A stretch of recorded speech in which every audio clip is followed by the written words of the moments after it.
अय मराठीत सांगितलेलं कळत नाही, इंग्लिश मध्ये सांगू बाहेर.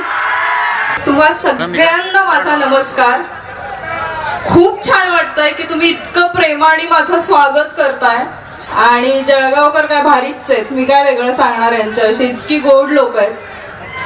मला कलेक्टर साहेबांनी इथे बोलावलं त्याबद्दल पहिले मी त्यांचे आभार मानते की त्या निमित्ताने मला तुमच्याशी भेटता येतंय, बोलता येतंय आणि जळगावमध्ये येण्याचा योग आला.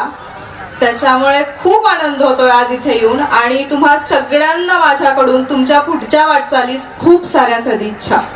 बरं, सदिच्छा तर तू दिलेल्या आहेस, पण हो हो तेच सांगतेय मी की सदिच्छा तर तू दिल्या, पण तुझ्या तोंडातून ते ऐकण्याचा आनंद किती वेगळा आणि ते ऐकायचंय आम्हाला आता.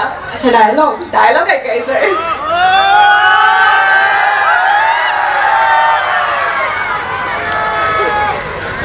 अय मराठीत सांगितलेलं कळत नाही, इंग्लिश मध्ये सांगू बाहेर.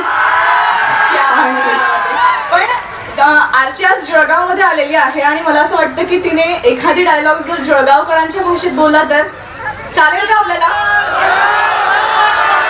मग तुझा एक डायलॉग आहे, ए मंग्या त्याला हात तर लावून बघ, नाही तुझं थोबाडच फोडलं तर मी पण नावाची आरची नाही. तर मग इथे तू म्हणणार की ए मंग्या तू त्याला हात तर लाई पाय. मी मागे मागे म्हणत्या, ए मंग्या ए मग्या त्याला हात तर लाई पाय. त्याला हात तर लाय पाय. नाही तुला चावण्या फोडल्या. नाही तुला चावल्या फोडल्या. चावण्या म्हणजे आमच्याकडे थोबाड्याला चावणं म्हटलं जातं. ओके, सो आमची ही बोली भाषा आहे. नाही तुला चावण्या फोडल्या. नाही तुला चावण्या फोडल्या. तर मी बी नावाची आरची नाही. तर मी बी नावाची आरची नाही. क्या बात आहे, क्या बात आहे. एबीपी माझा, उघडा डोळे बघा नीट.